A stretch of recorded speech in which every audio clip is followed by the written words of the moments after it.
Hi guys, you all welcome to Aznik Career Academy. In this video, we are going to discuss about the most important topic for IBPS students, those who are preparing for IBPS as well as other competitive exam too.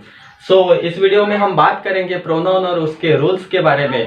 सबसे पहले तो ये video आपके लिए session जो होने वाला है बहुत ही खास होने वाला है। इस सेशन को इसलिए आप शुरुआत से लेकर आखिर तक जरूर देखें। सबसे पहले अगर आपने अभी तक इस चैनल को सब्सक्राइब नहीं किया है तो इस चैनल को जरा सब्सक्राइब कीजिएगा, वीडियो को लाइक कीजिएगा और उसके बाद बेल आइकन को दबाना मत भूलिएगा, क्योंकि इस तरह के सेशन आपको मिस ना हो इसलिए नोटिफिकेशन समय पर मिलने के लिए बेल आइकन को दबाना मत भूलिएगा। चलिए तो फिर हम शुरू करते हैं आज का टॉपिक, जिसका नाम है प्रोनाउन और उसके कुछ बेसिक रूल्स कि जो हमेशा एग्जाम में आता है। आईबीपीएस के एग्जाम में पीओ हो, क्लरिकल हो, एसओ हो या फिर आरआरबी के एग्जाम हो, उसमें डेफिनेटली 2 या 3 क्वेश्चंस आते ही हैं। तो चलिए तो फिर हम शुरू करते हैं अपना टॉपिक, जिसका नाम है प्रोनाउंस और उसके रूल। सबसे पहले तो आपको प्रोनाउंस मालूम होना चाहिए थे। लगभग सभी बच्चों को याद है कि प्रोनाउन क्या होता है। चलिए फिर भी हम बताते हैं कि प्रोनाउन क्या होता है। तो प्रोनाउन क्या होता है? प्रोनाउन का सिंपली है कि जो नाउन के प्लेस में यूज किया जाता है उसको प्रोनाउन कहते हैं। यानी कि कैसे? The word which is use in place of noun is known as pronoun. समझो, फॉर एग्जाम्पल आपके लिए एक एग्जाम्पल देता हूं मैं। समझो यहाँ पर मैंने एक नाम लिखा कि Piyush is good boy. Piyush is good boy. उसके बॉय, उसके बाद हमने कॉमा देके लिख लिया Piyush go to college. Then हमने लिखा Piyush always go to temple. ऐसा करके हमने बहुत सारे पीयूष लिख दिए। पीयूष पहली बार लिखा, पीयूष दोबारा लिखा, तीसरी बार लिखा, चौथी बार लिखा। ऐसा करते करते हम पीयूष बोलते रहेंगे तो क्या होगा कि वो बोलने वाले के लिए और सुनने वाले के लिए दोनों को अच्छा नहीं लगेगा। यानी कि जो नाउन है, नाउन का क्या हो रहा है? रिपीटेशन हो रहा है। और इसी रिपीटेशन से बचने के लिए, यानी कि to avoid this repetition we always use word and that word is known as pronoun. यानी कि कहने का मतलब है कि नाउन की जगह पर क्या है? नाउन की जगह पर जो भी वर्ड यूज किया जाता है उसको प्रोनाउन कहा जाता है। यानी कि the word which is use in place of noun is known as pronoun. अगर हमने पीयूष लिख लिया तो अब दोबारा पीयूष लिखने का काम नहीं। इसके अलावा हमको क्या लिखना पड़ेगा? एक वर्ड लिखना पड़ेगा। जैसे कि पीयूष है, मेल कैंडिडेट है, इसलिए इसके लिए ही यूज करेंगे। Piyush is a good boy, he go to college, he always go to temple. इस तरह का वो सेंटेंस हो जाएगा। इसलिए पीयूष की जगह हमने क्या लिख लिया? ही लिख लिया। इसलिए ही क्या है? प्रोनाउन है। प्रोनाउन क्यों है? क्योंकि नाउन की जगह पर हमने किसको यूज किया? ही को यूज किया। इसी तरह से अगर डिफिनेशन अगर बताई जाए कि the word which is use in place of noun is known as pronoun, सही तरीके से बताया जाए तो इस तरह से प्रोनाउन की डिफिनेशन की जाती है। तो लगभग सभी बच्चों को ध्यान में आया होगा प्रोनाउन क्या है। तो प्रोनाउन क्या है? कुछ बड़ी बात नहीं है। प्रोनाउन सिंपल है। नाउन की जगह पर जो भी वर्ड यूज किया जाता है, अगर सबसे पहले तो ये बात सुनिए कि वो वर्ड क्यों यूज किया जाता है। वो वर्ड इसलिए यूज किया जाता है कि इसका जो रिपीटेशन है उसको अवॉइड करना है हमें। किसका रिपीटेशन? नाउन का रिपीटेशन। यानी कि the word which is use in place of noun to avoid repetition of noun is known as pronoun. इस तरह से आसान डिफिनेशन ये प्रोनाउन की हो गई है। तो चलिए प्रोनाउन के बारे में अब हम और अच्छी तरह से डिटेल में जानकारी प्राप्त करते हैं कि जो कि बहुत ही खास होने वाली है आपके लिए। सबसे पहले अभी तक आपने यूट्यूब चैनल को सब्सक्राइब नहीं किया है तो पहले सब्सक्राइब कीजिए, वीडियो को जरा लाइक कीजिए, बेल आइकन को दबाना भी मत भूलिए। तो चलिए तो फिर आप प्रोनाउन के बहुत सारे टाइप्स है, उससे पहले हम क्या देखेंगे? सबसे पहले पर्सनल प्रोनाउन के बारे में डिस्कस करेंगे। तो पर्सनल प्रोनाउन क्या होता है इसके बारे में हम देखेंगे। उम्मीद करता हूँ कि प्रोनाउन की डेफिनेशन सबको अच्छी तरह से समझ आई होगी। तो प्रोनाउन कुछ नहीं, बहुत ही आसान है। नाउन की जगह पर जो वर्ड यूज किया जाता है उसे प्रोनाउन कहते हैं। किसके लिए? रिपीटेशन अवॉइड करने के लिए, यानी रिपीटेशन से बचने के लिए, नाउन के रिपीटेशन के बचने के लिए हम एक वर्ड यूज करते हैं, उसको प्रोनाउन कहा जाता है।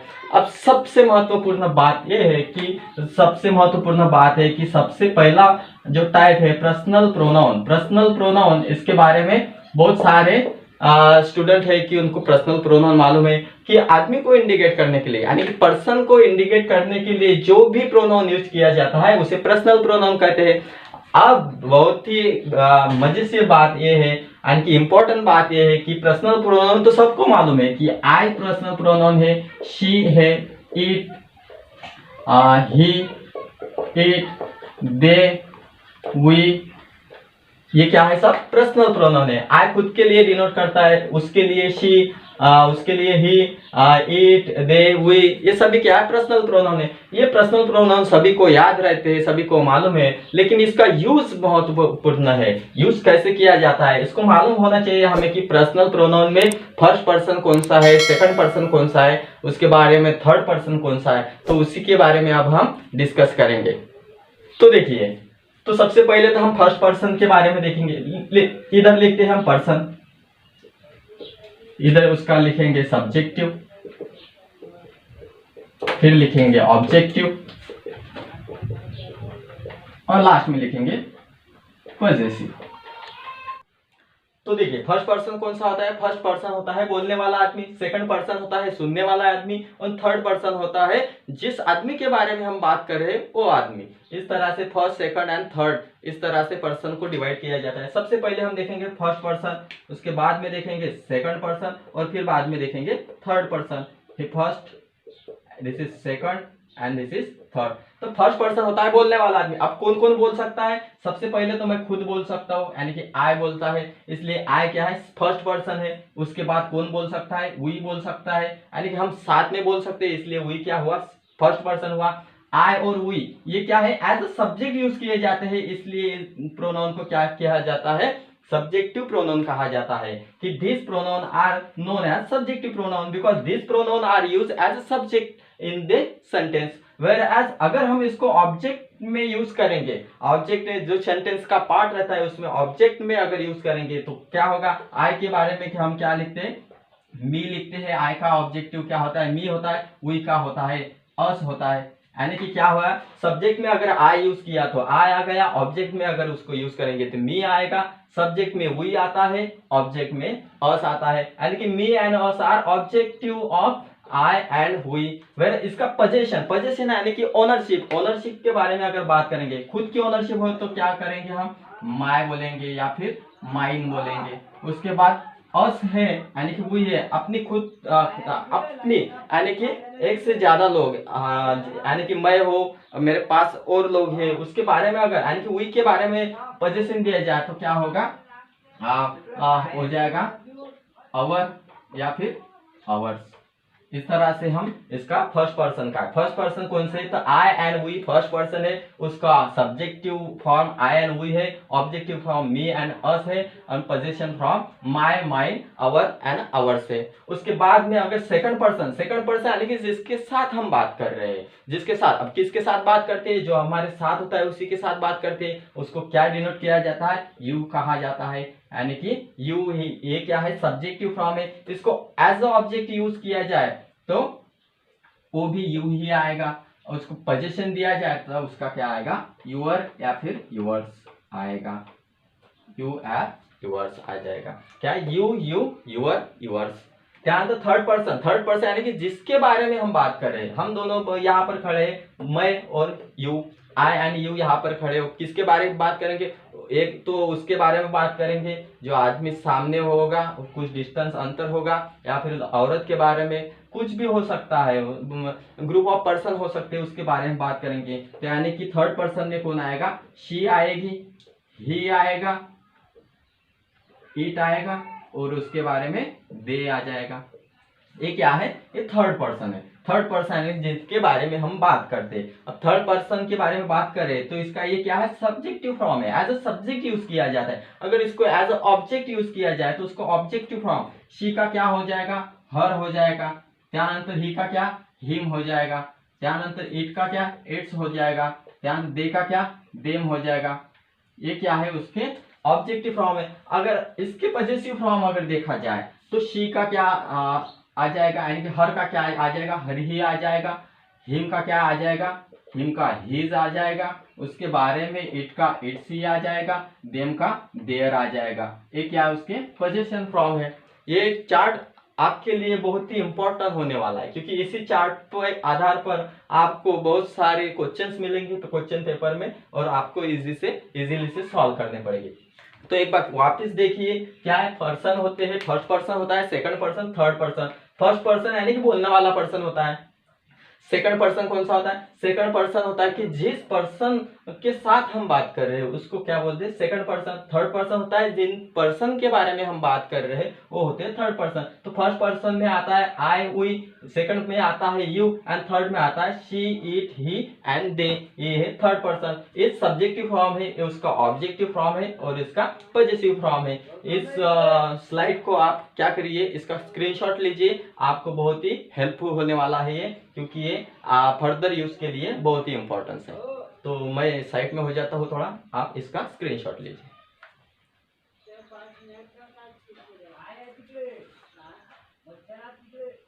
तो चलिए, आशा करता हूँ कि आपने सभी ने स्क्रीनशॉट लिया होगा। तो अब हम देखेंगे इसका यूज, कि जो हमें क्या आता है, बार बार क्वेश्चंस पेपर में देखा जाता है, लेकिन हम कंफ्यूज होते कि इसको कैसे यूज करें। आपको मैं आशा करता हूँ कि समझ में आया होगा फर्स्ट पर्सन क्या होता है, सेकंड पर्सन क्या होता है एंड थर्ड पर्सन क्या होता है, सब्जेक्टिव फॉर्म कौन से हैं, ऑब्जेक्टिव फॉर्म कौन से हैं, पॉजेसिव फॉर्म कौन से हैं। ये सभी होने के बाद अब हम इसका यूज देखेंगे। तो चलिए, फर्स्ट केस हम देखेंगे। फर्स्ट केस में क्या है, तो फर्स्ट केस में देखिए, अब 1 मिनट प्लीज, इसको इरेज करते हैं पहले। इरेज करने के बाद आपको फर्स्ट केस बता देते हैं।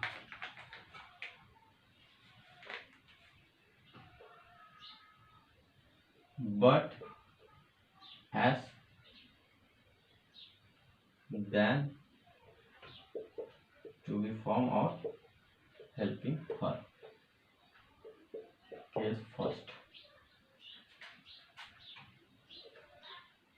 देखिए, केस फर्स्ट हम यहाँ पर डिस्कस करें। अगर केस फर्स्ट में अगर आपके सेंटेंस में बट आया है, एज आया है, दैन आया है, या फिर कौन सा भी टू बी का फॉर्म आया है, फिर हेल्पिंग वर्ब आया है, तो हम कैसे ही प्रोनाउन को यूज करेंगे। तो देखिए, जब जब आपके सेंटेंस में but, as, than, to be, helping verb ऐसा कुछ भी दिखाई दे, तो समझ लेना कि आपको प्रोनाउन का सब्जेक्टिव फॉर्म ही यूज करना है। क्या करना है? Use subjective form. Subjective pronoun कब? जब ये वर्ड हो गए उसके बाद में अगर प्रोनाउन आता होगा तो वो प्रोनाउन कैसा होना चाहिए? सब्जेक्टिव ही होना चाहिए। For example, no one was interested in meeting but we are अस।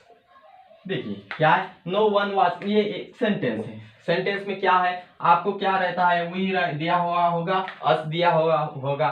तो यहाँ देखिए, no one was interested in meeting but, this is but. हमारा क्या केस क्या है? केस में अगर but, as, than, to be, helping verb ये आता होगा और उसके बाद में अगर प्रोनाउन आता होगा तो प्रोनाउन हमेशा कैसा होना चाहिए? सब्जेक्टिव फॉर्म में होना चाहिए। तो बट है, बट के बाद सब्जेक्टिव फॉर्म ही प्रोनाउन चलेगा। बट अस नहीं लिख सकते हम, तो हमें क्या लिखना पड़ेगा? बट वी लिखना पड़ेगा। यानी कि हमारा करेक्ट आंसर क्या होगा? वी होगा, अस हम नहीं लिख सकते। इस तरह से आपको याद रखना है कि जब जब आपके सेंटेंस में but, as, then, to be, from और हेल्पिंग वर्ब आ जाएगा, तब आपको क्या यूज करना होगा? सब्जेक्टिव फॉर्म में वर्ब यूज करना होगा। अगर आपको चाहे तो आप क्या कर सकते हैं, इसको ऐड कर सकते हैं, BATT, यानी कि बात, यच करके बात करके इसको रिसाइट कर सकते हो। But, as, than, to be, helping verb ऐसे वर्ड जब दिखाई दे उसके बाद में अगर प्रोनाउन आए तो सब्जेक्टिव प्रोनाउन ही यूज करना है। तो चलिए अब हम सेकंड केस देखते हैं। सेकंड केस में क्या होगा? सेकंड केस में सिंपल है। सेकंड केस में अगर ऐसे वर्ड आएंगे, लेट, लाइक, एक्सेप्ट और preposition.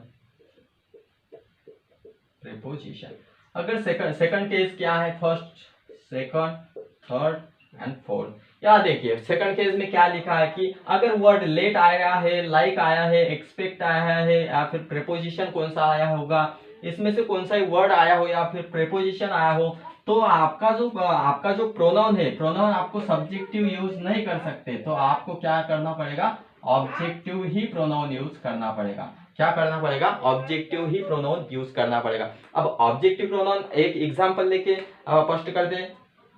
No one will rescue you but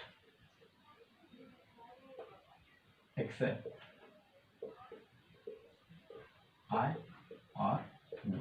देखिए यहाँ पर हमने क्या लिखा, सेंटेंस लिखा। सेंटेंस में क्या लिखा है, गौर से पढ़िएगा। No one will rescue you except I दिया है या फिर मी दिया है। अब आपको चूज करना है कि आई यूज करूं या मी यूज करूं। तो आपको क्या याद रखना है, केस सेकंड याद रखना है। केस सेकंड में क्या लिखा है, लेट, लाइक, एक्सेप्ट, प्रेपोजिशन अगर आया होगा तो आपको हमेशा ही ऑब्जेक्टिव फॉर्म यूज करना पड़ता है प्रोनाउन का।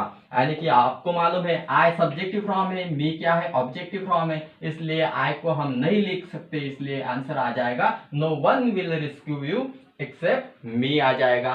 तो इस तरह से आपने प्रेपोजिशन का तो बहुत बार देखा होगा, टू आने के बाद to me, to her, to him, to her, ऐसा बहुत बार देखा होगा। I am go to market to bring some material which is essential to her, to me, to he नहीं आ सकता, to him आ सकता है। आए क्या आपको समझ में आ रहा होगा ना आपको कि क्या करना है। आपको सेकंड केस में सिर्फ इतना ही याद रखना है कि लेट आया हो, लाइक आया हो, एक्सेप्ट आया हो या फिर प्रेपोजिशन कोई आया होगा, तब आपको क्या करना पड़ता है, तब आपको प्रोनाउन का ऑब्जेक्टिव फॉर्म ही यूज करना पड़ता है। अगर आप सब्जेक्टिव फॉर्म यूज करेंगे तो आपका सेंटेंस क्या हो जाएगा, आपका सेंटेंस रॉन्ग हो जाएगा और आपका मार्क्स चला जाएगा। इसलिए मार्क्स ना जाए, मार्क्स से बचे, स्कोर करना होगा तो आपको ये छोटी छोटी बातें याद रखनी है। जब आपका लेट, लाइक, एक्सेप्ट, प्रेपोजिशन आ जाएगा तब आपको प्रोनाउन का क्या यूज करना पड़ता है, ऑब्जेक्टिव फॉर्म ही यूज करना पड़ता है। चलिए, लेकिन आशा करता हूँ कि आपको ये समझ में आ रहा होगा। अगर समझ में आ रहा होगा तो भाई वीडियो को जरा लाइक कीजिएगा। अभी तक चैनल को अगर आपने सब्सक्राइब नहीं किया है तो चैनल को भी जरा सब्सक्राइब कीजिएगा, बढ़ाने दो हमारे सब्सक्राइबर, बहुत कम सब्सक्राइबर हैं। तो चलिए अब हम आगे बढ़ते हैं। आगे अब हम देखेंगे इंट्रोगेटिव प्रोनाउन के बारे में। तो आपको सभी को मालूम है इंट्रोगेटिव प्रोनाउन यानी कि जो क्वेश्चन यानी एंटिटी को अगर क्वेश्चन करना हो, the word which is used to question entity is known as interrogative pronoun. क्या होता है, इंट्रोगेटिव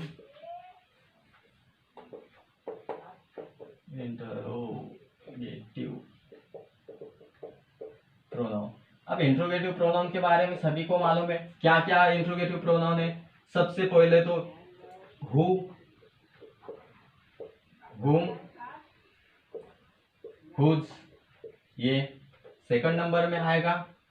which, फिर बाद में आएगा what, बाद में आएगा, उसको हम लास्ट में एक्सप्लेन करेंगे। एक्चुअली वो प्रोनाउन नहीं है, सॉरी, ये क्या है, ये हाउ।